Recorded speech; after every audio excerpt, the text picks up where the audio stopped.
BC ఉద్యమము రోజు రోజుకి ఉధృతంగా ముందుకు పోతున్నటువంటి పరిస్థితులు తెలంగాణలో చూస్తూ ఉన్నాము. స్థానిక సంస్థల ఎన్నికల్లో రాష్ట్ర ప్రభుత్వము ఇస్తాన్న హామీ 42% బీసీలకి రిజర్వేషన్ కల్పిస్తా అని చెప్పి ఇప్పుడు పార్టీల పరంగా పోతా ఉందంటూ కూడా బీసీ నాయకులు బీసీ సంఘాలు ఫైర్ అవుతున్నటువంటి పరిస్థితి చూస్తున్నాం. మనతో పాటు కొంతమంది నాయకులు ఉన్నారు, వారితో మాట్లాడించే ప్రయత్నం చేద్దాం. అన్న చెప్పండి, ఏంటి బీసీలకు సంబంధించి 42% రిజర్వేషన్ అమలు కావట్లేదు, ఏం చెప్తారు? బీసీలకు సంబంధించి 42% రిజర్వేషన్ కల్పిస్తామని చెప్పి కామారెడ్డి డిక్లరేషన్లో కాంగ్రెస్ పార్టీ ఎలక్షన్ల ముందు వాగ్దానం చేసింది. చేసిన ప్రకారంగా అసెంబ్లీలో బిల్లు పాస్ చేసారు, జీవో నెంబర్ 9 పాస్ చేసారు. అంతవరకు బాగానే ఉంది. అయితే అక్కడి నుంచి మళ్ళీ అది గవర్నర్ దగ్గర పోయింది, గవర్నర్ దగ్గర పెండింగ్లో ఉంది. ఈ సందర్భంలో కొందరు అగ్రవర్ణాలు, ముఖ్యమంత్రి గారి కులానికి సంబంధించిన అగ్రవర్ణాలు కొందరు కోర్టుకు వెళ్ళి దాని మీద స్టే తీసుకురావడం జరిగింది. స్టే తీసుకొచ్చిన తర్వాత మళ్ళీ ఆ స్టేలో కేసు ఏదో క్లియర్ అయిన తర్వాత ఎలక్షన్లకు పోతామని చెప్పి అన్నారు. అలాంటిది ఇప్పుడు ఆగమేఘాల మీద సర్పంచ్ ఎలక్షన్స్ నిర్వహించాల్సిన అవసరం వచ్చింది ప్రభుత్వానికి అని నేను అడుగుతున్నాను. విషయం ఏంటంటే వాళ్ళు ఏం చెప్తున్నారు, సాకు 3,000 కోట్లు మనకు రావాల్సింది ఉంది, అది మార్చి లోపల శాంక్షన్ చేసుకోవాలి కాబట్టి పోతున్నాం అన్నారు. సరే, మార్చ్ 31 వరకు దానికి టైం ఉంది. అంటే దాదాపుగా ఇంకా మనకు 4 నెలల టైం ఉంది సార్. కరెక్ట్గా ఈ 4 నెలల టైంలలో నేను ఏమంటున్నానంటే, ఇప్పుడు పార్లమెంట్ సెషన్ నడుస్తూ ఉంది. పార్లమెంట్ సెషన్ నడుస్తున్నప్పుడు రాహుల్ గాంధీ గారు లీడర్ ఆఫ్ ది అపోజిషన్ పార్టీగా ఉన్నప్పుడు ఆయన ఈ ఇష్యూని అక్కడ రేజ్ చేసే అవకాశం ఉంది. ఈ 20 డేస్ పార్లమెంట్ సెషన్లో ఏదో ఒక సందర్భంగా కానీ 0 అవర్లో కానీ అది ప్రవేశపెట్టే అవకాశం ఉన్నప్పటికీ, దాన్ని డిబేట్ చేయాల్సిన అవసరం ఉన్నప్పటికీ, దాన్ని అవసరమైతే పార్లమెంట్ని స్తంభింపజేయగలిగే అవకాశం ఉన్నప్పటికీ అవన్నీ పక్కన పెట్టేసి ఈ 20 రోజులన్నా ఆగి ఉంటే ప్రభుత్వం రేపు 20 రోజుల తర్వాత ఎలక్షన్లు పోయింటే నిజం అనుకునేవాళ్ళం. ఏంటంటే ప్రభుత్వానికి కానీ పాలకులకు కానీ అగ్రవర్ణాలకు కానీ బీసీలకు రిజర్వేషన్ కల్పించాలనే ఏమాత్రం చిత్తశుద్ధి లేదు. పెద్దపీట వేస్తామని చాలా హామీ ఇచ్చారు కదా కామారెడ్డిలో, బీసీలకు పెద్దపీట వేస్తాము, రిజర్వేషన్ కల్పిస్తాం, అవి పెద్దపీట వేస్తామని చెప్పారు. ఈరోజు చైర్మన్ అని అనౌన్స్ చేశారు. ఎంతమంది చైర్మన్లు ఉన్నారండి కాంగ్రెస్ పార్టీలో ఈరోజు? చైర్మన్లు కానీ మంత్రివర్గాల్లో ఎంతమంది బీసీలు ఉన్నారండి? 2 మంత్రులు బీసీలా? మరి మీరు బీసీలకు పెద్దపీట ఎక్కడ వేస్తున్నట్టు? ఉన్న మంత్రుల్లో 42% ఫస్ట్ మంత్రివర్గంలో ఇవ్వండి, చోటు కల్పించండి, మిమ్మల్ని నమ్ముతాం. ఆ తర్వాత మీరు టికెట్లు ఇస్తామంటారు. సర్పంచ్ల టికెట్లు 42% బీసీలకు మేము ఇస్తామంటున్నారు. అది చాలా హాస్యాస్పదమైన విషయం.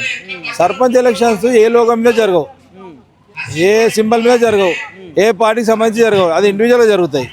అట్లాంటప్పుడు మీరు ఏ ప్రాతిపదిక మీద 42% ఇస్తామంటున్నారు? గత ప్రభుత్వంలో ఇచ్చినటువంటి 22% కూడా 24% కూడా తగ్గించి 17% ఇచ్చిన పరిస్థితులు చూస్తా ఉన్నాం. ఒక్కొక్క జిల్లాలో అసలు గ్రామ పంచాయతీలకు సంబంధించి ఒక బీసీ అభ్యర్థిని కూడా లేని పరిస్థితిలో చూస్తా ఉన్నాం.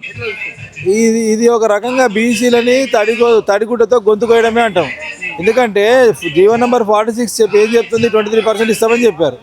ఆ 23% కూడా లిస్టులో వచ్చేసరికి 17%కి వచ్చింది. అంటే ఈ రకంగా అగ్రవర్ణాలు విలేజ్లో కూడా పెత్తనం చేయాలని ముందుకు వచ్చి మమ్మల్ని కనీసం బీసీలను ఎదగకుండా చేస్తున్నది అని చెప్పడానికి ఇది ఒక నిదర్శనం. ఈ విషయం మీద కోర్టుకు వెళ్ళాం. కోర్టుకు వెళ్తే కోర్టులో ఏం చెప్తున్నారు? మీరు నోటిఫికేషన్ వచ్చిన తర్వాత వేయకూడదు అంటున్నారు. నోటిఫికేషన్ వస్తే కోర్టుకు పోతే చెల్లదు అంటున్నారు. ఒక సింపుల్ లాజిక్ ఆ న్యాయమూర్తులు ఎట్లా మర్చిపోయారని నేను అడుగుతున్నాను. సింపుల్ లాజిక్ ఏంటంటే, నోటిఫికేషన్ వచ్చిన తర్వాత ఇస్తా అన్న జీవో నెంబర్ 46 ప్రకారం ఇస్తా అన్న 23% కూడా ఇవ్వలేదు అని కోర్టుకు వెళ్ళాం. నోటిఫికేషన్ ఇచ్చిన తర్వాత మీరు ఎట్లా చేస్తారు అది అని అప్పీల్ని పెండింగ్ పెట్టారు. మరి నేనేమంటున్నా అంటే, నోటిఫికేషన్ ఇస్తేనే కదా మాకు తెలిసింది 23% బదులు మాకు 17% ఇస్తున్నారని. అన్యాయం జరిగిందని చెప్పి మొరబెట్టుకునే జ్యుడిషియరీ కూడా అగ్రవర్ణాల కొమ్ము కాస్తుంటే మరి పేదవాడు ఎక్కడికి పోవాలి? బీసీలు ఎక్కడ పోయి పోరాటం చేయాల్సి వస్తుంది. అందుకనే వాళ్ళకి అల్టిమేట్గా వేరే దారి లేక రోడ్డు మీదకి రావాల్సిన పరిస్థితి వచ్చింది. రాజకీయంగా బీసీలని, ఆర్థికంగా సామాజికంగా కూడా ఎదిగిన బీసీలని ఈరోజు వరకు పార్లమెంట్ మెట్లు కానీ అసెంబ్లీ మెట్లు కానీ ఎక్కడ బీసీ కులాలు 136 కులాల్లో చాలా కులాలు ఇంకా వెనుకబడి ఉన్నాయి. వాళ్ళకి ఈ సందర్భంగా అవకాశం వచ్చేది. ఈరోజు మీరు ఇస్తాన 23% కూడా వర్గీకరణ చేసి కరెక్ట్గా ఏపీసీలుగా వర్గీకరణ చేసి 23% ఇచ్చినా కనీసం కొంత గుడ్డిలో మెల్లగా కొంచెం వచ్చేది. అందులో కూడా కోత కోసి 17% ఇచ్చి మీ పెత్తందారి వ్యవస్థని మీరు చేసుకుంటే న్యాయ వ్యవస్థ డబ్బున్నవాడి చుట్టమేనా, పెద్ద అగ్రవర్ణాల చుట్టమే తప్ప పేదవాడికి న్యాయం చేస్తుందనే నమ్మకం ఈ నిన్న జడ్జిమెంట్తో, నిన్న డిసిషన్తో న్యాయ వ్యవస్థ మీద కూడా నమ్మకం కోల్పోయే పరిస్థితి ఏర్పడిందని చెప్పడానికి ఏమాత్రం నేను సంకోచించాడు అనేది. అంటే ఇప్పుడేమో పోరాటం మీరు చేస్తున్నారు, కానీ ఆల్రెడీ మొదటి విడత నామినేషన్ అయిపోయింది, సర్పంచ్ ఎన్నికలకు సంబంధించి షెడ్యూల్ కూడా వచ్చేసింది. మరి ఎన్నికలు జరుగుతాయా ఏంటి, ఎట్లా ఉంటుంది పరిస్థితి? ఎన్నికలు జరపాలనే గవర్నమెంట్ డిసైడ్ చేసుకుంది. కాకపోతే కర్రు కాల్చి వాత పెట్టే విధంగా ఈరోజు బీసీలు అందరూ కూడా కాంగ్రెస్ రూలింగ్ పార్టీ వ్యతిరేకంగా, భారతీయ జనతా పార్టీకి వ్యతిరేకంగా ఈరోజు వాళ్ళ డిసిషన్ వాళ్ళు తీర్పు ఇస్తారు ఖచ్చితంగా సర్పంచ్ ఎలక్షన్లో. అంతేకాకుండా ఈ సర్పంచ్లను కూడా ఎవరు గెలిచినా కూడా రూలింగ్ పార్టీ జనరల్గా ఏం చేస్తారంటే వాళ్ళు వాళ్ళ వర్గం కింద తీసుకొని కొనుక్కుంటే ప్రయత్నం చేస్తారు. ఆ ప్రయత్నంలోనే ముఖ్యమంత్రి గారు మొన్న బీసీకి జూబ్లీ ఎలక్షన్లో బీసీకి ఇచ్చినప్పుడు బీసీ వర్గాలన్నీ కూడా ఆయనకి వెన్నుంటుండి ఆయన్ని గెలిపించడం జరిగింది. అదే ఊపు కంటిన్యూ అవుతుంది అనుకునే ఉద్దేశంతో ఈరోజు బీసీల గొంతు కోస్తూ సర్పంచ్ ఎలక్షన్లకు పోతున్నారు ముఖ్యమంత్రి గారు. ఇప్పుడు ఈ ఎలక్షన్లో ఖచ్చితంగా వారికి గుణపాఠం నేర్పి తీరుతామని చెప్పి ఈ సందర్భంగా తెలియజేస్తున్నాం. Thank you.